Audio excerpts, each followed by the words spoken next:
Hello everybody, welcome to the colours of knowledge. और कैसे हैं आप सभी लोग? आशा करता हूँ बहुत अच्छे से होंगे। और आज हम कक्षा 9वीं की जो गणित है हमारी, उसमें एक बहुत ही महत्वपूर्ण जो प्रश्न है, जो कि निश्चित रूप से आपको परीक्षा में आएगा ही आएगा। 2 नंबर में एक प्रश्न, वो प्रश्न आज हम पढ़ने वाले हैं। ठीक है, तो निश्चित रूप से आप 100% मान के चले कि इसमें से एक प्रश्न आपको परीक्षा में देखने को मिलेगा। अगर इसमें से नहीं भी आता है तो हम इस प्रश्न को सीख लेंगे, इस विधि को सीख लेंगे, जिससे कि हम उस प्रश्न को बहुत आसानी से हल करके 2 नंबर स्कोर कर पाएंगे। तो वीडियो शुरू करते हैं, हम पढ़ना शुरू करते हैं। उसके पहले मैं आपसे एक रिक्वेस्ट करना चाहता हूं कि यदि आपने अभी तक इस चैनल को सब्सक्राइब नहीं किया है तो चैनल को सब्सक्राइब कर लीजिए। और वीडियो जितने भी मैं आपको सेंड करता हूँ, अपलोड करता हूँ चैनल पे, उन सबको आप शेयर भी किया कीजिए अपने दोस्तों के साथ। तो आइए हम पढ़ना शुरू करते हैं। देखिए प्रश्न क्या कहता है, निम्नलिखित स्थितियों में से प्रत्येक स्थिति में बहुपद का शून्य ज्ञात कीजिए। यहाँ पर आपको बहुपद दिया है, जैसे px बराबर x प्लस 5, तो इसका शून्य निकालना है आपको। अब देखिए शून्य क्या होता है, शून्य का मतलब होता है चर का ऐसा मान जो दिए गए बहुपद को शून्य कर देता है। ठीक है, तो यहाँ पर जो परिभाषा है उसके अनुसार px बराबर शून्य होना चाहिए। ठीक है, और px बराबर शून्य मतलब सिंपल सी बात है आपके लिए, ये x प्लस 5 जो है इसको आपको क्या करना है, शून्य के बराबर रखना है। मतलब सवाल में जो भी बहुपद आपको दिया गया है उसको शून्य के बराबर रखना है, और उसमें से आपको चर का मान निकाल लेना है। ये जैसे यहाँ पर +5 है तो इसको हम पक्षांतर करके उधर भेजेंगे राइट साइड में, तो ये हो जाएगा -5। मतलब आपका ये जो बहुपद है x प्लस 5, इसका शून्यक है -5। देखिए कितना आसान है, बहुत ही छोटा प्रश्न है और केवल एक स्टेप 2 स्टेप में हो जाएगा। 2 नंबर आपको पूरे इसके मिलेंगे। ठीक है, अब इसी का एक दूसरा प्रश्न बताता हूँ मैं। देखिए अगर पिछले प्रश्न में आप थोड़ा सा नहीं समझ पाए हों तो ये दूसरा प्रश्न देखिए। यहाँ पर भी आपको px बराबर x माइनस 5, इसके लिए शून्यक निकालना है। तो शून्यक निकालने के लिए मैंने आपको बोला है कि आप क्या कीजिए, ये जो बहुपद दिया गया है इसको आप शून्य के बराबर रख दीजिए, है ना। मतलब x माइनस 5 को हमें क्या करना है, शून्य के बराबर रखना है। अब ये जो 5 है माइनस का है यहाँ, तो इसको आप जब राइट साइड में भेजेंगे तो ये किसका हो जाएगा, प्लस का हो जाएगा। मतलब x बराबर आपका +5, या इसको आप सिंपल 5 भी लिख सकते हैं, कोई दिक्कत नहीं है। ये आपका शून्य का आपको मिल गया। इसके आपको 2 नंबर मिलेंगे। सोचिए 2 नंबर आपको इस प्रश्न के मिलेंगे, और कितना आसान प्रश्न है। देखिए इसका तीसरा प्रश्न मैं आपको बताता हूँ।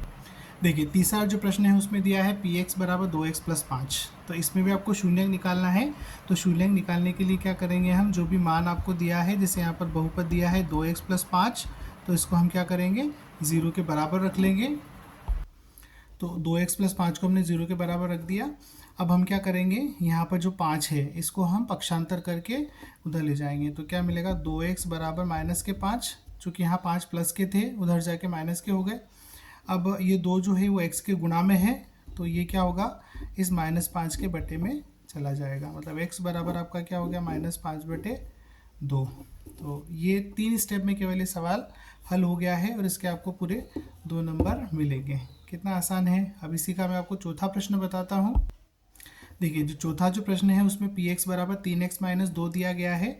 इसका सिंपल सा ये मतलब है कि आपको ये 3x माइनस 2 जो है उसको 0 के बराबर रखना है। ठीक है, अब ये 0 के बराबर होगा तो 3x बराबर, ये 2 यहाँ माइनस के हैं, वहाँ जाके क्या बन जाएंगे, प्लस के बन जाएंगे। अब क्या करेंगे आगे, अब यहाँ पर देखिए ये 3 जो है ये x के गुणा में है, तो गुणा वाली संख्या बट्टे में जाती है। तो यहाँ पर हम x बराबर 2/3, मतलब इस 3 को 2 के बट्टे में गुणा कर देंगे। तो x का मान क्या मिल गया आपको, 2/3। देखिए यही आपका शून्यक है। और देखिए केवल 3 स्टेप में आपका सवाल हो गया है, और पूरे 2 नंबर आपको इसके लिए दिए जाएंगे। ठीक है, तो ये चौथा प्रश्न हमने पढ़ा। इसी का एक पांचवा प्रश्न भी मैं आपको बताता हूँ। देखिए तीसरा जो प्रश्न है उसमें px बराबर 3x आपको दिया गया है। तो जो विधि हम अपनाते हैं उसके अनुसार आपका जो भी बहुपद आपको दिया गया है उसको आप 0 के बराबर रखेंगे।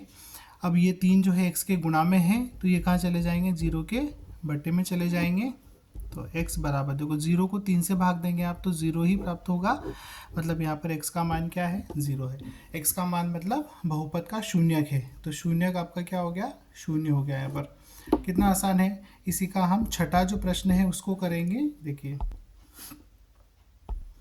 देखिए छठे प्रश्न में क्या दिया है, पी एक्स बराबर ए एक्स आपको दे रखा है, और जहाँ पर आपका ए जो है वो ज़ीरो के बराबर नहीं है, यहाँ एक्स नहीं है, केवल ए जो है वो ज़ीरो के बराबर नहीं है। तो देखिए यहाँ पर सेम विधि जो हम लगाते हैं कि ए एक्स जो है उसको ज़ीरो के बराबर रखेंगे हम, जो बहुपद आपको दिया गया है।